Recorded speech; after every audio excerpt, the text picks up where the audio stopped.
Boa tarde, galera. Muito melhor. Eu tenho a honra de apresentar a última palestra da noite. Nossa keynote, Letícia Portela.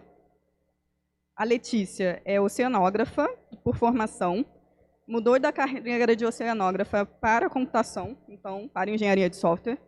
Hoje ela trabalha na Stripe, em Dublin. Desde a mudança, ela se dedica a ensinar pessoas a aprender. Há 5 anos, ela é fundadora e uma das anfitriões do Pizza de Dados, o primeiro e mais amado podcast de ciência de dados do Brasil. Ela também é professora na plataforma LinkedIn Learning, onde seus cursos têm ajudado milhares de alunos. Por favor, Letícia.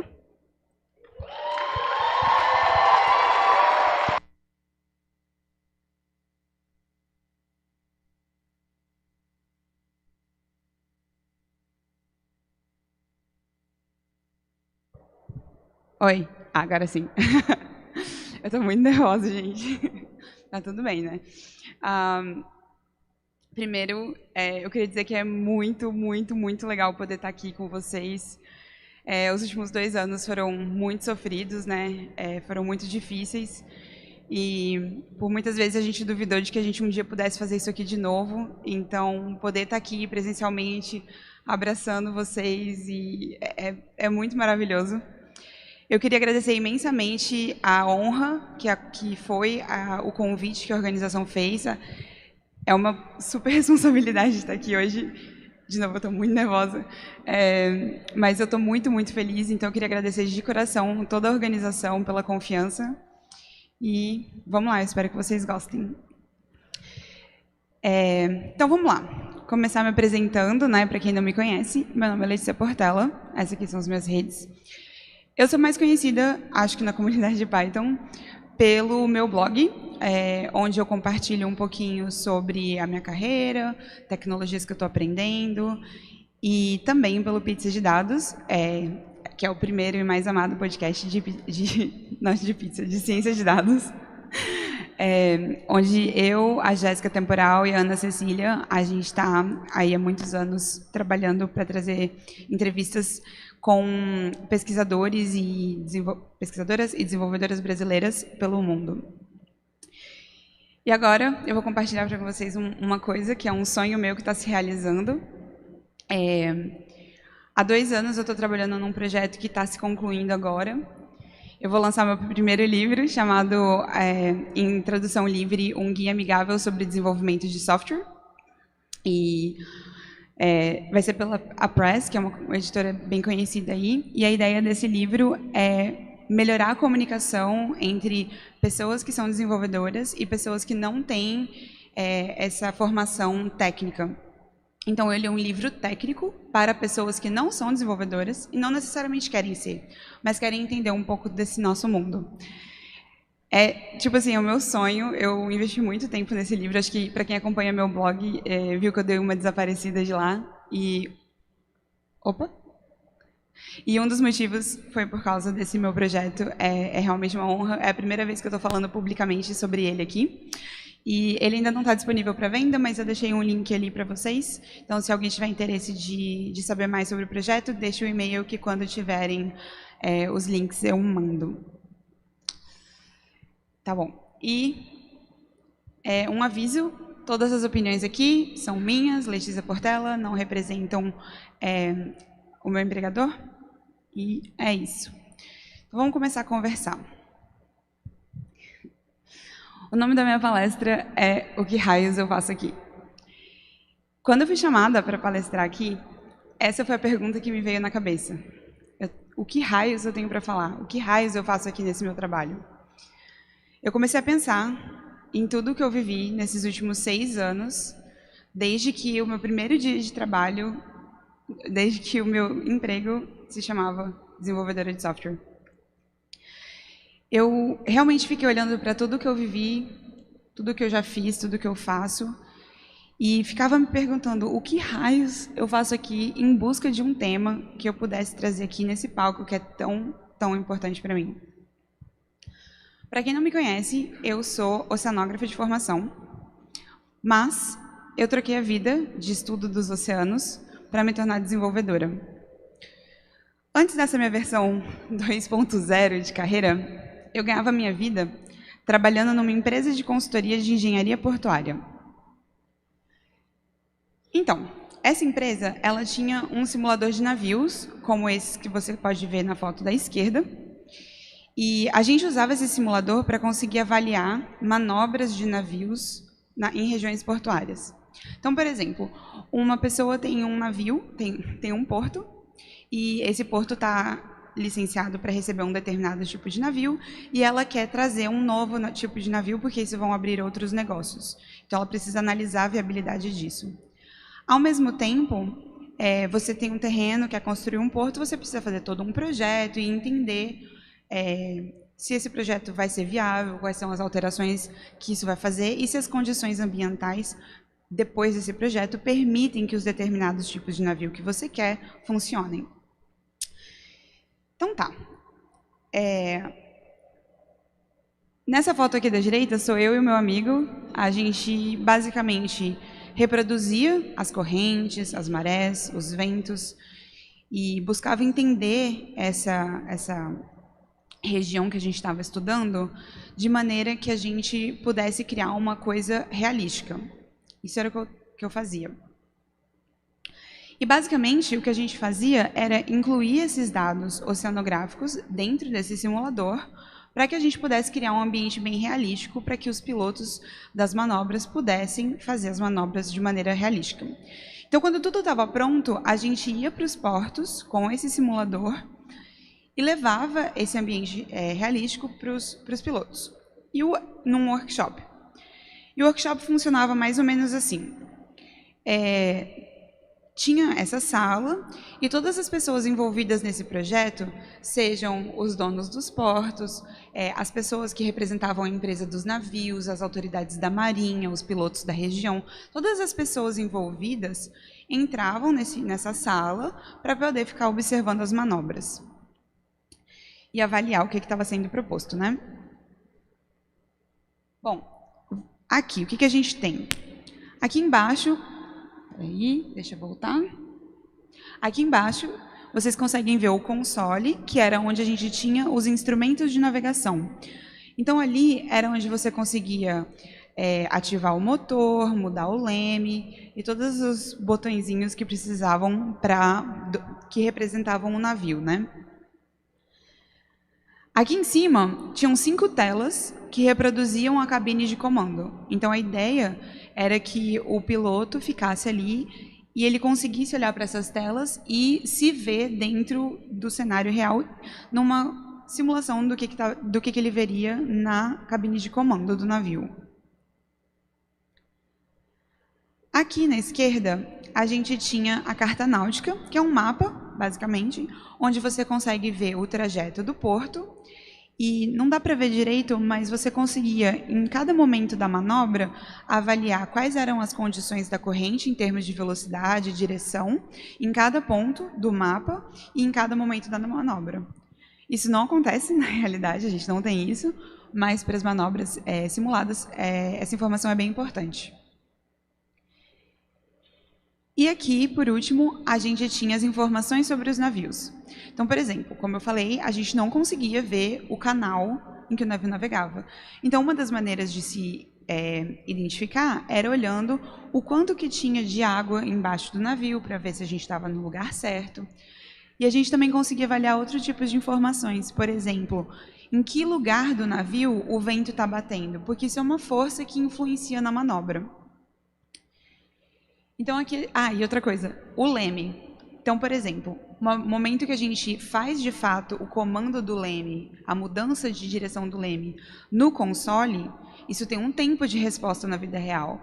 Então, ali a gente conseguia ver exatamente a posição do leme e não necessariamente a posição que está no console. Então, tá. Então, isso era a minha vida. Só que, no meu primeiro dia de trabalho, eu não tinha a menor ideia de nada disso. Eu não aprendi como navegar 101 na faculdade. Eu entendia de correntes, eu entendia de marés, mas tudo isso era novo. E eu não entendia nada daquilo. E aí, logo no meu primeiro dia de trabalho, tinha um workshop acontecendo na empresa, onde você tinha umas 15 pessoas numa sala escura, olhando para um navio se mexer muito devagar. Sério, muito devagar. Aquilo não fazia o menor sentido. Tipo, gente, era muita gente. Esse aqui era um workshop pequeno, esse da foto. O primeiro workshop era muito grande. E a gente ficou, tipo, 4, 5 horas com, sei lá, 15, 20 pessoas numa sala escura, olhando esse navio se mexer muito devagar. Aí eu fiquei, gente, quantas horas, quanto dinheiro está sendo desperdiçado aqui nessa manobra, né? Tipo, o que está acontecendo? Eu não consegui entender, de fato, o que gerava essa complexidade. Eu achei aquilo a coisa mais entediante do mundo. Mas aí, um tempo depois, eu tive uma oportunidade de falar com um desses comandantes, né, com um dos pilotos, e falar assim, vem cá, quão difícil pode ser, de fato, manobrar um navio? Tudo bem, pode ser complexo, mas ele se mexe muito devagar. Tipo, não é possível que é tão complexo assim. E aí, a resposta do piloto foi super rápida. Realmente, não é nada difícil. É como se você estivesse tentando manobrar um carro. Ok. Só que esse carro tem 350 metros. Esse carro não tem um freio. Você não consegue ver a pista e o chão se mexe. Tranquilo, né? E aí, quando eu comecei a olhar para o que eu faço hoje e pensar em tudo isso que eu vivi nessa vida que aconteceu há 1000 anos atrás, eu comecei a perceber que o que eu faço hoje, de certa forma, é manobrar navios metafóricos. Os projetos que eu lidero, ou que eu participo, são tão complexos quanto um navio sendo manobrado. E eles são igualmente difíceis de explicar da onde vem realmente a complexidade. Se a gente começar a olhar um pouco mais com cuidado nessa nossa metáfora, a gente vai começar a perceber correlações. Então, por exemplo, quando a gente trabalha numa empresa um pouco maior, para fazer um projeto complexo acontecer, a gente precisa de uma quantidade enorme de times, processos, pessoas trabalhando juntos. E da mesma forma que acontece com um navio, as coisas demoram a acontecer. Às vezes você vai mexer o leme e você só vai ver a resposta lá na frente.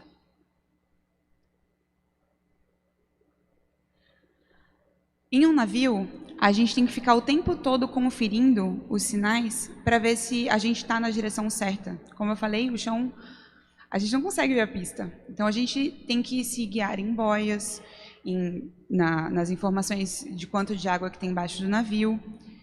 No nosso mundo, a gente não consegue ver os desejos dos clientes. A gente tem que ficar o tempo todo ajustando o nosso rumo para tentar entender e atender os desejos dos nossos clientes. O chão, que se mexe o tempo inteiro, são os infinitos projetos que acontecem e mudam o tempo todo à sua volta e que você tem que ficar constantemente ajustando o seu navio. Sempre fazendo com que ele continue no rumo certo, independente do que está acontecendo à sua volta. Deixa eu pegar uma água.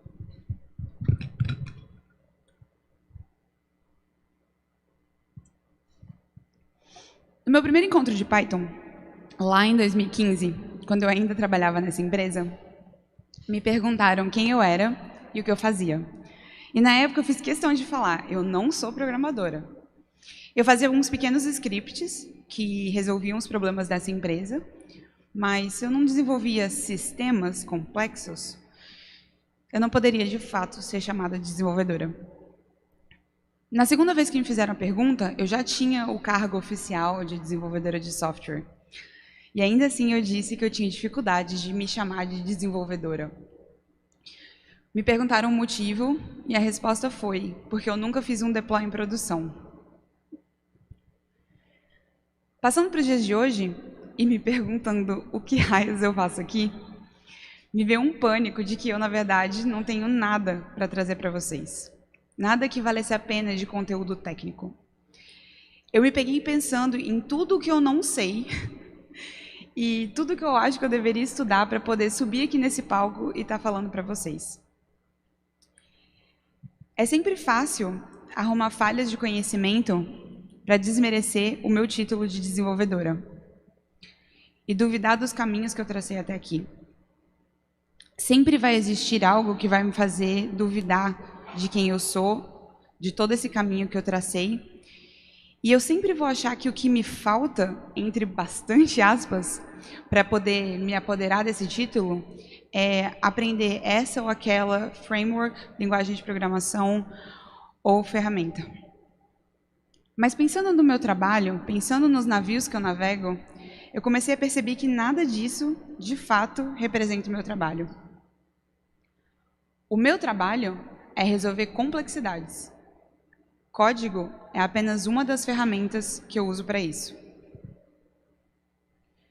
Então tá, quando eu comecei nessa carreira, como talvez muitos de vocês estejam começando agora, eu jamais imaginei que eu conseguiria, nem que eu teria aqui e nem que eu conseguiria manobrar esses navios.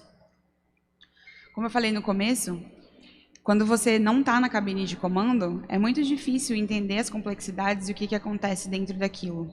E eu fiquei pensando qual seria a melhor maneira de eu trazer aqui para vocês uma experiência de manobrar um navio desses.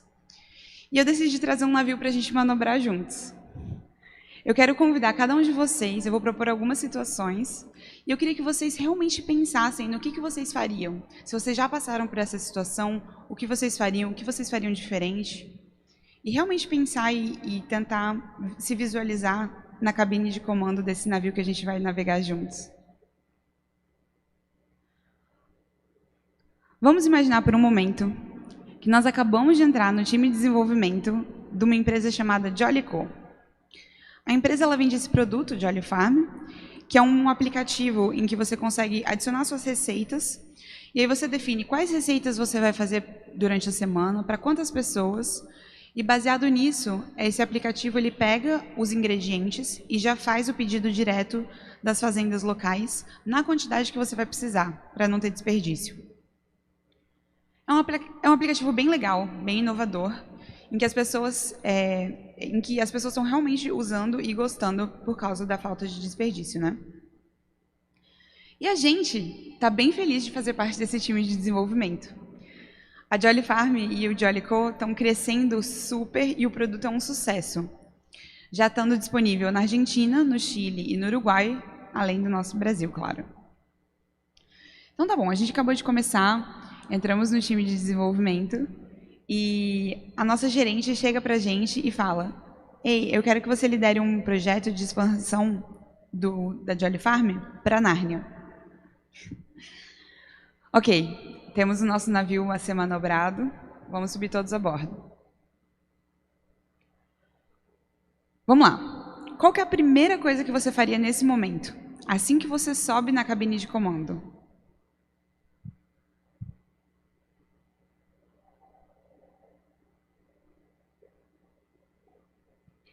Eu, particularmente, acho sempre importante começar tentando entender exatamente onde o meu trabalho se encaixa dentro do meu time e da minha empresa. Da onde veio esse pedido? Foi uma decisão de negócio ou tem alguém lá em Nárnia chamando o aplicativo para estar lá? Alguém já fez uma pesquisa de mercado para ver se está tudo certo? Tem algum dado que a gente possa avaliar para poder tomar as nossas decisões? Tem algum cliente que já está em Nárnia que a gente poderia conversar para trocar uma ideia? Quando eu comecei nessa carreira, fazer perguntas técnicas eram assustadoras. Mas eu tinha que fazer, certo? Agora, perguntas de negócio para entender o conceito do negócio pareciam totalmente desnecessárias. Eu partia do princípio que alguém, muito mais esperta do que eu, sabe o que está fazendo. E eu não preciso fazer as perguntas. Certo? Não. Tem um ditado russo que eu aprendi que eu gosto bastante, que diz: confie mas verifique. Fazer as perguntas, entender, saber que as suas perguntas foram respondidas, faz parte do processo de desenvolvimento de software. É fundamental que as nossas perguntas sejam respondidas para a gente poder entender as coisas. E isso vale da pessoa estagiária à pessoa sênior. Eu nunca ouvi alguém reclamar: ah, não, eu acho que essas desenvolvedoras estão gastando muito tempo no código. Muito tempo no código e menos... Eu queria que elas gastassem mais tempo no código e menos tempo tentando o problema. Ninguém disse isso. É parte do nosso trabalho fazer perguntas. Você consegue se imaginar sendo um piloto ou uma pilota de um navio, subindo na cabine de comando, um navio que você nunca viu na vida, e falando: não precisa de contexto, não. Vamos lá manobrar essa bagaça. Não, né? Isso seria bem perigoso.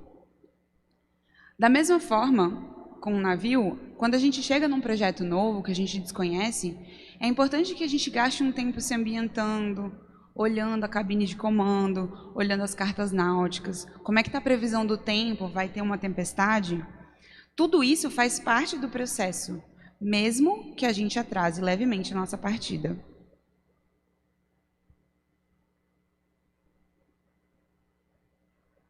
Bom, vamos lá. A gente gastou o nosso primeiro momento para entender esse ambiente. A gente está confiante de que a gente entende o problema. A gente leu as notas do time de desenvolvimento de negócios. A gente está confiante de que está tudo certo. A gente conseguiu conversar com alguns clientes para poder entender o problema. Tudo estava excelente. Alô? Tudo estava excelente do jeito que a gente queria. Estamos confiantes de que a gente entendeu o problema e que as nossas principais perguntas foram respondidas. E aí? O que você faz agora? É hora do código?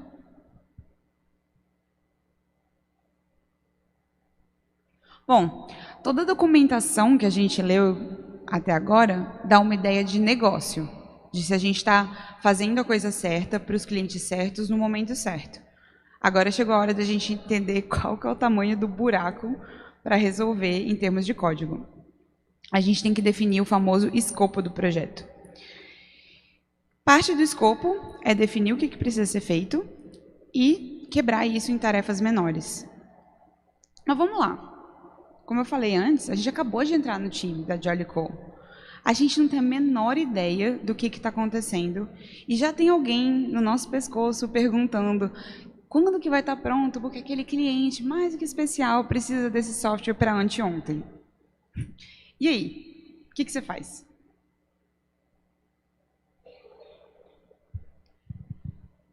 Acho que daria para a gente falar uma palestra inteira sobre escopo, porque esse é um assunto bem polêmico. A minha estratégia é bem simples, nesse caso.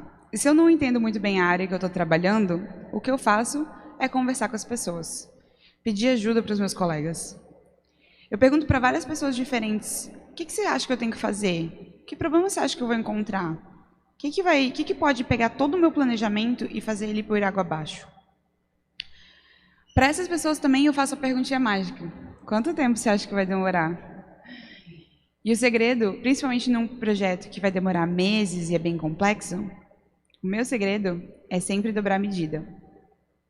De novo, a gente não tem experiência passada. E se basear numa experiência de alguém é melhor do que chutes, certo? Então, o que eu faço é, eu dobro a medida. Alguém falou que, isso aqui vai demorar mais ou menos alguns dias, eu ponho 4 dias, eu ponho 8. Vai demorar uma semana, eu ponho 2. Se for demorar mais de 2 semanas, a gente tenta quebrar. Se não, adiciona aquela gordurinha a mais.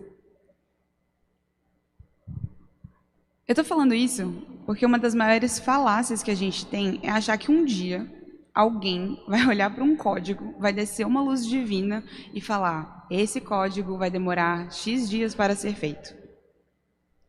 Você não precisa fazer tudo você mesma. Você não precisa ter todas as respostas. O seu trabalho é fazer com que as coisas andem. E se elas não andam, o seu trabalho é pedir ajuda. Então dá. A gente foi lá, a gente falou com o nosso time, e todas as pessoas que a gente conversou falaram que esse é um projeto super tranquilo. O Jolly Farm já está disponível em outros 3 países.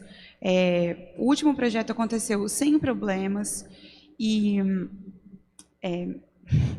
O último país foi desenvolvido há bem pouco tempo, então toda a documentação está atualizada. Então está todo mundo confiante de que a expansão para Nárnia vai ser uma coisa super tranquila, inclusive porque já tem internacionalização do site, do sistema e tudo mais. Então, o último projeto demorou uns 2 meses. Aliás, demorou 1 mês. A gente coloca 2 e acha que está tranquilo para a gente conseguir lidar com esse novo país e quaisquer incertezas que a gente vai ter. Ok. Então, até agora, a gente entendeu o problema, a gente definiu o escopo em pequenas tarefas, e agora, nosso trabalho está completo? Está na hora da gente, de fato, sentar e escrever o código? Esse é um momento crucial da manobra. Antes da gente começar a executá-la, a gente precisa conversar com todas as pessoas envolvidas e deixar muito claro aonde estão os riscos e as incertezas do nosso projeto. E não só isso, o que a gente está fazendo para mitigar? Por quê? Porque o risco ele vai estar lá e a gente está fazendo o nosso melhor para que ele não aconteça. Mas deixar isso claro para todas as pessoas envolvidas deixa todo mundo mais tranquilo se caso esses riscos aparecerem, porque você fez o seu melhor para evitá-los. Eu, particularmente, eu gosto de deixar bem exposto, e eu falo para todo mundo exatamente onde eu coloquei mais gordura no tempo das tarefas, porque eu acho que essa tarefa está mais cercada de incerteza. Eu gosto de deixar documentado as decisões que a gente tomou, porque nem sempre a gente lembra exatamente quem tomou que decisão, o que e aonde. Então, faz parte desse processo também, deixar tudo isso bem claro, e você precisa ter certeza disso durante esse processo. Ok. E agora? Agora sim, não, agora está na hora de colocar a mão na massa, né? Escrever código, por favor, Letícia. E aí? Está na hora? Quando eu tenho uma lista do que precisa ser feito, eu gosto de fazer uma análise, antes de começar a escrever código, do que de fato, de tudo isso aqui, o que de fato é essencial, fundamental, e consegue colocar esse produto na mão do cliente, e o que é cosmético. Então, são coisas que são pequenas e que a gente pode colocar num segundo momento, porque a experiência do usuário não vai ser tão boa, mas pelo menos já vai estar resolvendo o problema. Então, a gente consegue definir exatamente quais dessas tarefas são fundamentais. E eu faço isso porque a gente é desenvolvedora, né? A gente gosta de fazer as coisas que são mais desafiadoras, mas nem sempre o que é mais tecnicamente desafiador ou interessante é o que de fato vai ajudar a colocar esse produto na mão das nossas clientes. A gente precisa ter foco e ter certeza que a gente vai chegar lá o mais rápido possível, mesmo que a gente esteja, muitas vezes, tentadas a fazer o que é mais divertido primeiro. Então tá, agora tá tudo certo, prometo. Agora é hora da gente colocar a mão na massa. É hora da gente fazer o que a gente mais gosta, né? Escrever o bom e velho código. Só que o código não é o foco dessa minha palestra. É claro que a gente poderia gastar infinitas horas aqui, e eu tenho certeza que hoje, aqui nesse evento e em muitos outros eventos que vocês vão ver inúmeras palestras para falar sobre isso. O que eu quero falar é sobre outra coisa. Nesse processo todo, a gente gastou um tempão, certo? Tentando entender o que precisa ser feito, quais são os problemas, onde estão as incertezas. Então, a gente tem tudo para dar certo, certo? Tá tudo certo. Bom, vamos dizer que a gente começou a fazer o nosso código, a gente está lá em Nárnia, e de repente alguém percebe que aqui no Brasil a gente usa o sinal monetário na esquerda do valor monetário, o sinal de dinheiro na esquerda do valor monetário. Só que em Nárnia eles usam ao contrário, é na direita. E aí? Bom, a gente começa a dar uma olhada nos nossos sistemas e percebe que essa configuração está espalhada por várias partes. Vai ser chato e a gente vai ter que ficar buscando nos confins do sistema aonde que a gente usa o valor monetário dessa forma para poder arrumar. Só que a gente olha e fala, bom, isso aqui não vai mudar a experiência do nosso cliente, então a gente pode começar deixando isso de lado. É uma mudança cosmética e a gente pode lançar a primeira versão do produto sem ela. Ótimo, então tá. A nossa crise foi resolvida e o nosso navio está de volta ao rumo. Aí estamos lá, trabalhando, felizes e contentes. E alguns dias depois, aparece um comunicado. O governo de Nárnia lançou uma legislação nova de reembolsos. E agora, qualquer cliente pode devolver qualquer ordem até 48 horas depois do pedido, mesmo que a ordem tenha sido entregue já. Esse é um problema um pouco mais complicado. O nosso sistema de reembolsos não está preparado para isso. O nosso sistema diz que uma vez que a ordem foi entregue, ela foi entregue e não pode fazer reembolso. Não só isso, além da gente ter que reescrever toda a parte do sistema de reembolsos, a gente ainda vai precisar lidar com itens perecíveis, como os itens de geladeira. O nosso sistema definitivamente não está preparado para isso. Pelas nossas estimativas, a gente vai demorar pelo menos mais 2 meses para fazer isso. E pior, a gente tem que fazer isso antes do projeto ser entregue. Isso é lei, a gente precisa fazer parte. A gente precisa não deixar os nossos clientes em uma situação ruim.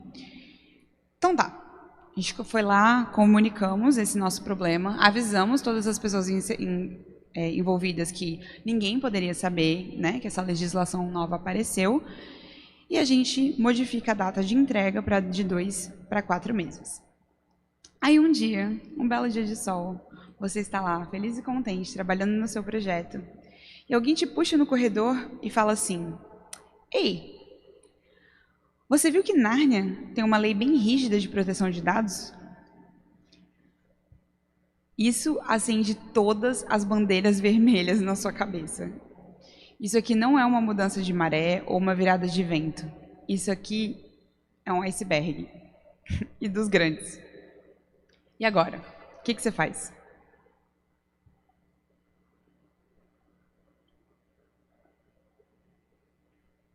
Bom, agora é hora de investigar com muita calma para ter certeza do que a gente está fazendo. Pior do que um projeto atrasado é um projeto que infrinja as leis dos países, colocando a sua empresa e os seus clientes em risco.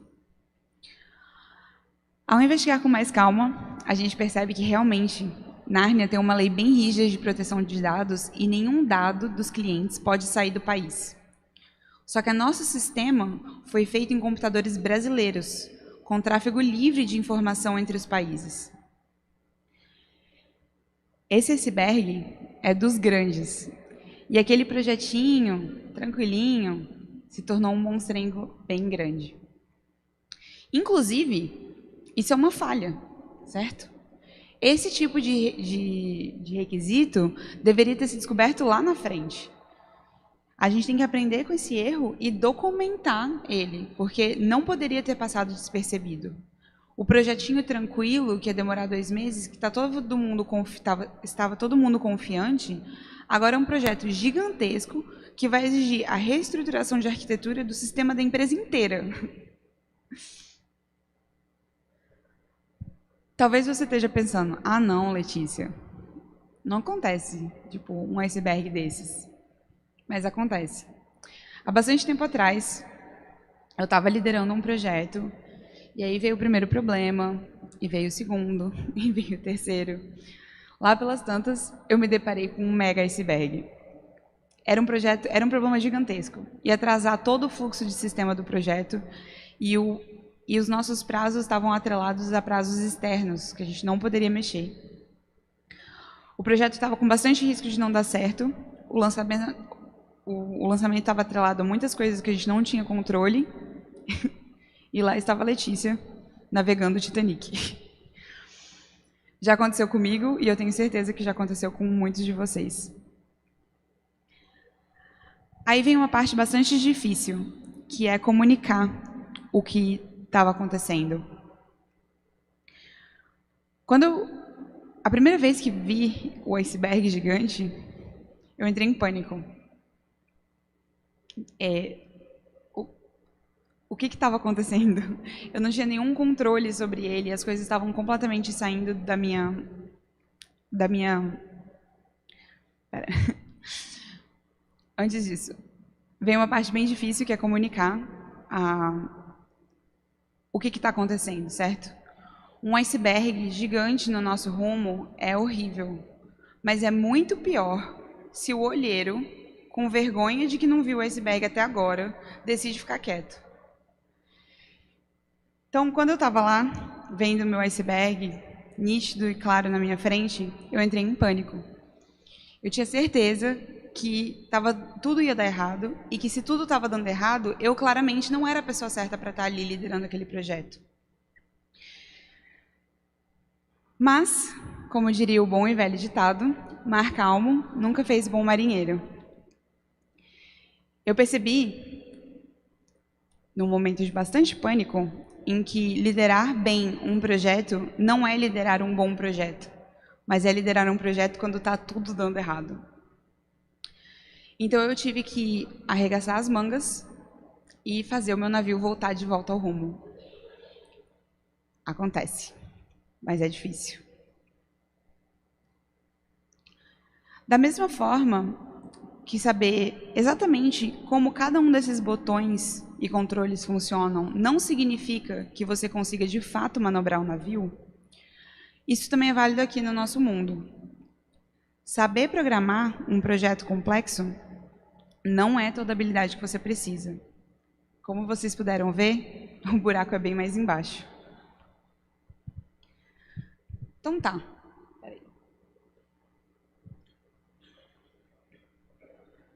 Enquanto eu pensava nessa palestra, e eu construí essa analogia na minha cabeça, eu comecei a me perguntar também o que tudo isso significava.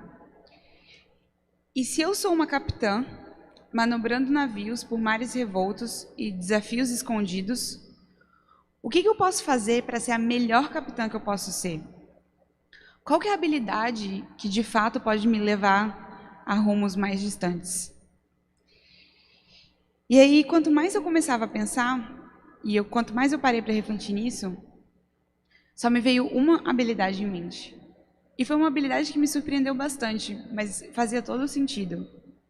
Para mim, a habilidade que pode me fazer eu ser a melhor capitã que eu posso ser é a empatia.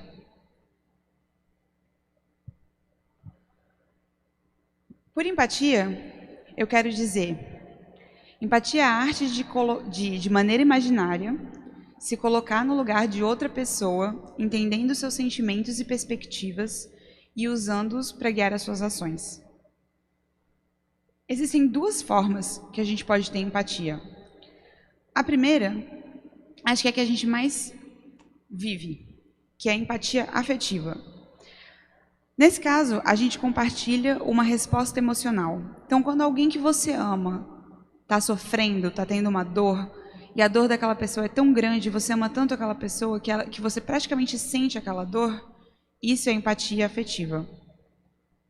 Nesse caso, eu estou falando do segundo tipo de empatia, que é a empatia cognitiva. No caso da empatia cognitiva, a gente assume que as nossas visões de mundo são diferentes das visões de mundo de outras pessoas. E a gente tenta tomar as visões de mundo dessa outra pessoa como nossa verdade, de maneira que a gente consiga ter um olhar diferente sobre as coisas. Vamos olhar com calma todos os pontos que a gente conversou até agora. Eu queria que vocês pensassem um pouquinho se vocês conseguem ver a empatia sendo exalada de cada uma desses tópicos.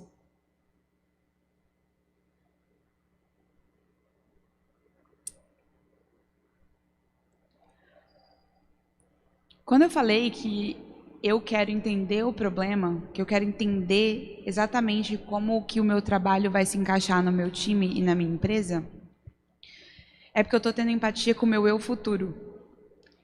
É só com projetos desafiadores, de relevância, que eu realmente vou conseguir galgar minha carreira para lugares mais altos. E não é só isso.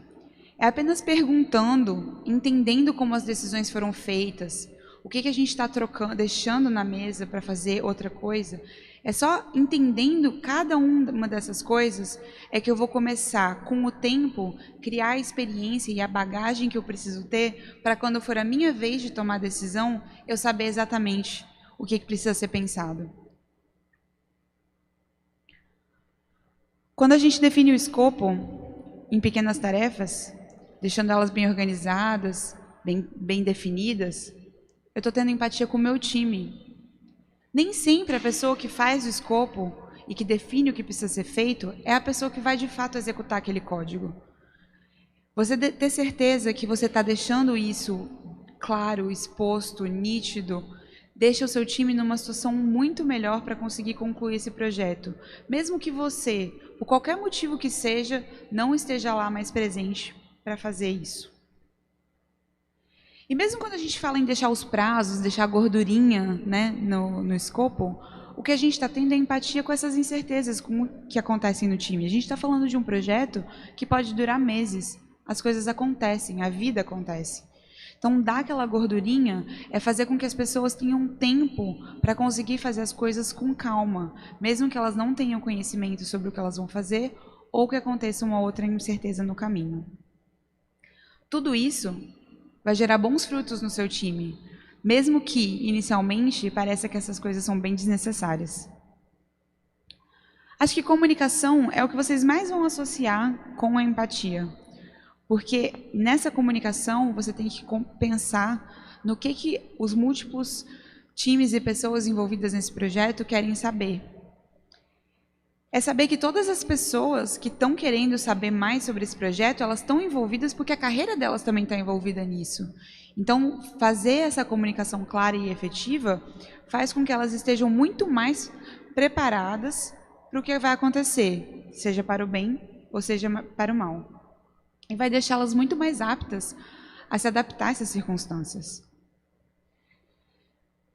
Finalmente, definir as prioridades é ter empatia com os meus clientes. A gente, quando está gastando o nosso tempo resolvendo um problema, é porque a gente está tentando resolver o problema de alguém. Essa pessoa está sofrendo com aquele problema. Então, a gente está tendo empatia, dando essa solução o mais rápido possível, mesmo que ela esteja faltando algumas funcionalidades, né? E como desenvolvedoras, talvez a gente esteja numa posição bem privilegiada para poder definir isso. A gente consegue analisar muito mais claramente o que de fato é fundamental e o que de fato a gente pode deixar para um segundo momento. Saber analisar essa prioridade é quase um superpoder. Não só você está ajudando o seu cliente, você está ajudando o seu time, porque você deixa muito claro o que são as prioridades e é muito mais fácil ter certeza quando as coisas estão organizadas, mas você também está desenvolvendo algo em você, que é uma visão criativa diferente, porque você está se colocando no lugar dessa outra pessoa. Tudo isso em apenas um pequeno ato, que talvez não te demore mais do que algumas horas para conceber. Documentação também é uma empatia com o futuro. A gente documenta os nossos erros e aprendizados não é porque vai ficar lá no fundo do baú, é porque a gente quer que o futuro seja melhor. A gente quer que as pessoas, talvez que nem estejam no nosso time ainda, tenham uma experiência muito melhor com as coisas do que a gente tem. E, finalmente, lidar com as incertezas, né, com todos aqueles desafios e icebergs que a gente estava falando, vai te exigir empatia em cada uma desses tópicos. Cada incerteza, cada problema que você vai viver é um mini projeto dentro do seu projeto. Então, quando eu olhei tudo o que eu estava fazendo e o que raios eu faço aqui, eu percebi que o meu trabalho é ter empatia, em múltiplos níveis, em múltiplas esferas, em múltiplos momentos. Quando você escreve um código que é bom, você está tendo empatia com quem vai manter esse código. Quando você dá um feedback bom para sua colega de trabalho, você está tendo empatia com a profissional que essa pessoa pode ser. Quando a gente introduz uma configuração no sistema e o sistema quebra e a pessoa de plantão está acordando às 2 da manhã com os olhos cheios de sono e a cabeça embaçada e ela não encontra uma documentação de como resolver o problema, é a falta de empatia que está gerando frustração. Quando a gente faz um comentário ríspido durante uma revisão de código, é a falta de empatia que nos distancia e cria barreiras. Quando uma nova pessoa chega no time e ela é jogada no fogo, é a falta de empatia que empurra essa pessoa para fora da nossa área. E além disso, a gente também precisa ter empatia com quem nós éramos no passado. Quem nunca chegou num código, viu esse código dar aquela curva, ter uma quina, e você falar, minha Nossa Senhora, quem que escreveu isso aqui? A gente coça a cabeça, os olhos cheios de frustração. Ao mesmo tempo, quantas vezes a gente estava numa situação em que o nosso código tinha que dar aquela volta e tinha que fazer aquela quina, porque não tinha outro jeito. Quando a gente olha um código passado e a gente pensa isso, a gente tem que ter empatia com as pessoas daquele passado e saber que elas estavam fazendo os seus melhores. E que a nossa visão de hoje, a nossa experiência que nos permite ver caminhos mais fáceis, vem de um conhecimento que essas pessoas não tinham. E que o caminho naquela época era completamente escuro e inalcançável. Eu, como talvez muitos de vocês, sempre achei que empatia era algo como um talento musical. Algumas pessoas nascem mais predispostas. Eu sempre achei que empatia era um dom. Ou você nasce com ela ou você não nasce. Mas as pesquisas mais recentes mostram que a empatia é como um talento musical. Algumas pessoas, de fato, nascem mais predispostas, mas todo mundo pode trabalhar e desenvolver. Existem inúmeros livros sobre como desenvolver a sua empatia, mas eu recomendo esse.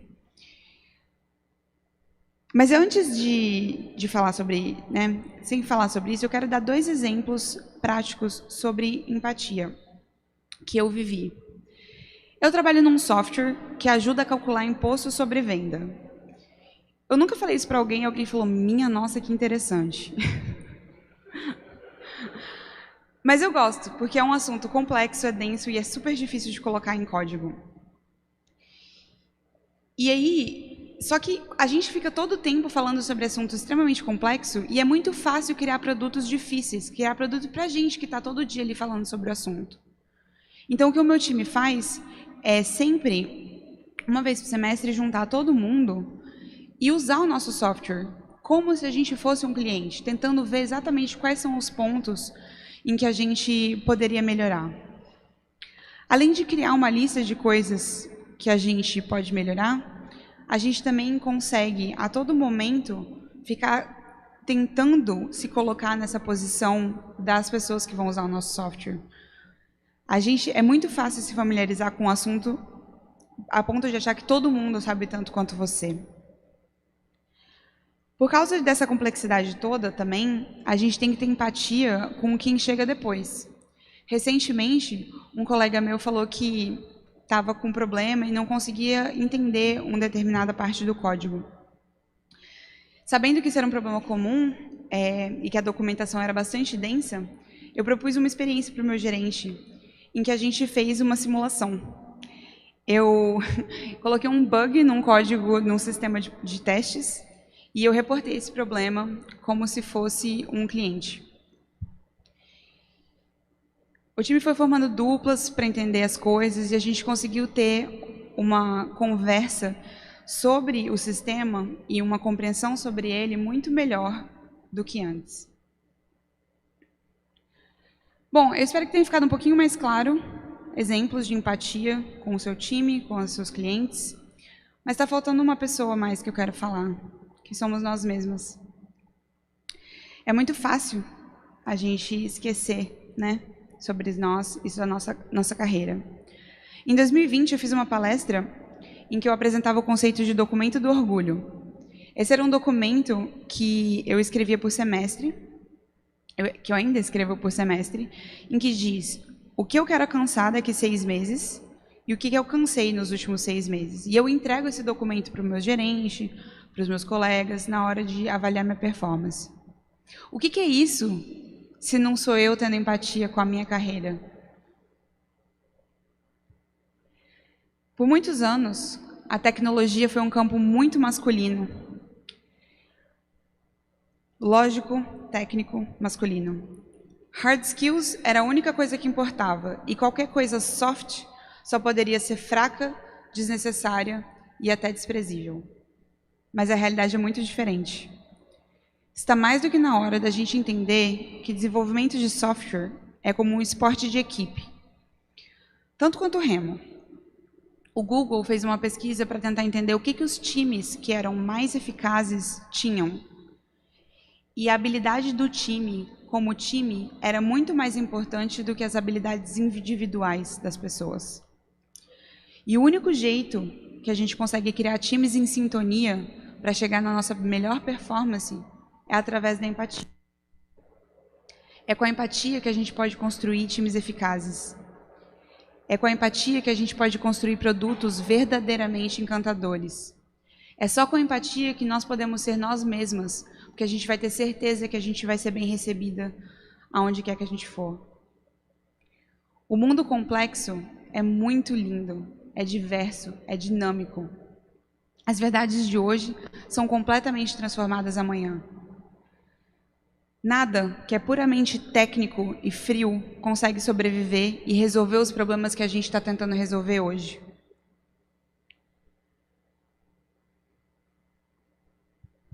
Código é o que nos move. Código é o que nos trouxe aqui, é o que nos fez escolher essa carreira. Código é a nossa paixão. Mas é a empatia que nos transforma. É a empatia que nos faz evoluir e chegar mais longe. É a empatia que nos faz, de fato, sermos desenvolvedoras excepcionais. Obrigada.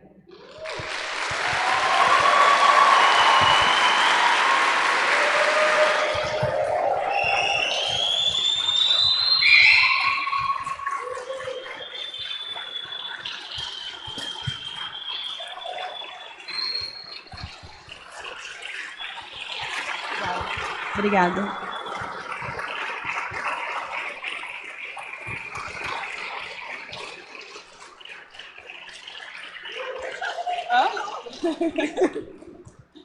Eu vou deixar a galera bater palma quanto eles quiserem bater palma, né?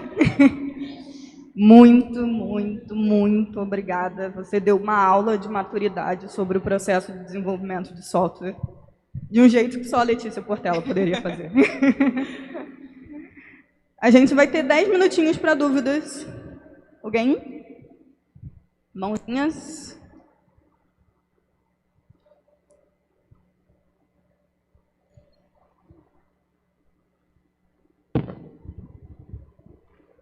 Eu queria dizer que eu assisti tua palestra sobre o documento do orgulho.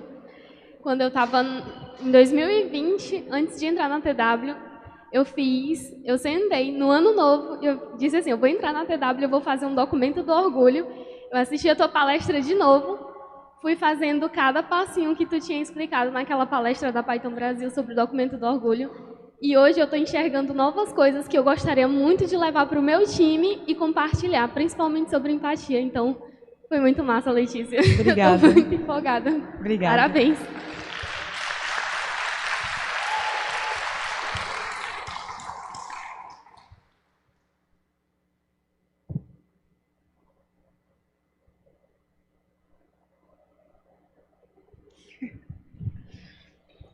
Bom, se ninguém tiver pergunta, a gente pode continuar conversando. Ah, tem uma ali, ó.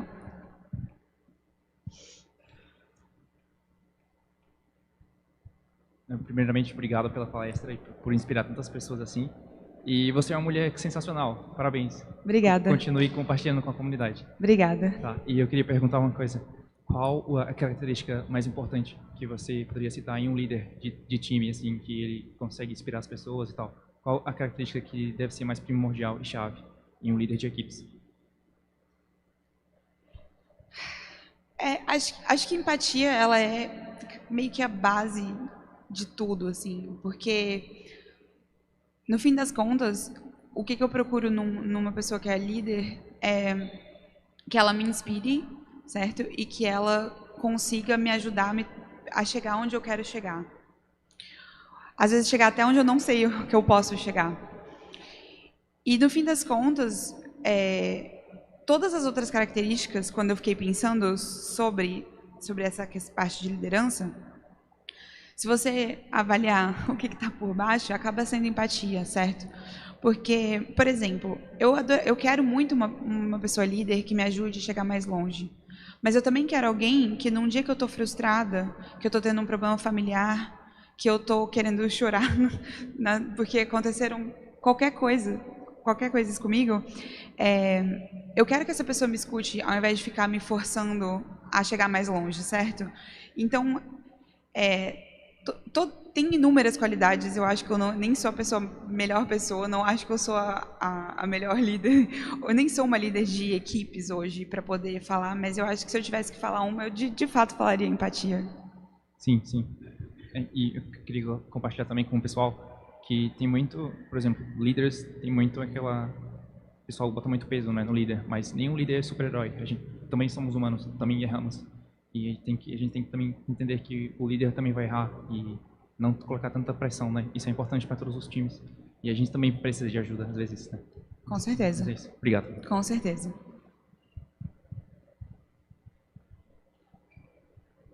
Tem outro? Primeiramente, parabéns pelo Keynote. Obrigada. Perfeita, sem defeitos. E a melhor parte é sobre você ter tratado a sua transição de carreira de uma forma muito natural, de uma forma que você conseguiu adaptar para a tecnologia. Então, parabéns principalmente nessa parte. E também eu me lembro da sua palestra da Python Brasil 2020, que me inspirou bastante na minha transição de carreira também. Então, 2 anos atrás, estava sonhando em transição e hoje estou trabalhando na LabCodes, então está sendo incrível. E eu queria perguntar para ti, como é que tu exercita a empatia para pessoas que estão chegando, pessoas novatas no seu time? Assim, acho que a coisa que eu mais falo é que eu estou ali. E acho que a coisa mais importante, especialmente quando você está trabalhando num projeto que é extremamente complexo, é você deixar claro para essa pessoa quais são as expectativas. As pessoas, elas chegam e elas acham que... imposto. Eu trabalho com imposto há 3 anos. Eu não sei quase nada, certo? É para isso que a gente tem os especialistas. E aí eu lembro uma vez uma pessoa falou, ela estava lá algumas semanas e falou assim, eu não estou entendendo tudo, mas tô quase. Eu falei, não tá, porque eu tô lá há 3 anos e não sei, sabe? A gente é todo dia um aprendizado novo. Então você deixar clara deixar explícita quais são as expectativas que você tem sobre a pessoa e deixar ela confortável para, tá tudo bem, você não precisa fazer um PR no primeiro dia que você chegou. Você não precisa, entendeu? Eu sempre lembro, no meu primeiro projeto, me deram um projeto e falaram para mim, esse projeto vai demorar 2 semanas, mais ou menos. Eu terminei ele em 2 meses e meio. E eu entrei em pânico, certo? Mas parte do processo de aprender e ficar tranquila com aquilo, foi toda semana a pessoa que estava me mentorando falando, tá tudo bem. Os imprevistos que aconteceram não foram sua culpa. Quando a gente fez essa projeção de 2 semanas, a gente não tinha ideia do que ia acontecer. E eu acho que no momento que a pessoa entra, é o momento que ela mais está vulnerável e ela se põe, provavelmente, muito mais expectativa nela do que o que a gente está colocando. Então, deixar isso claro. Então, toda vez que entra alguém novo, a primeira coisa que eu falo é, ei, tá tudo bem. É difícil mesmo, sabe? Tipo, eu tô aqui há bastante tempo e mesmo assim eu tenho minhas dúvidas. E eu acho que essa é a principal coisa, porque todo o resto a gente consegue ir adaptando e melhorando aos poucos. Obrigada pela pergunta. Muito obrigada, Lê. Obrigada, pessoal.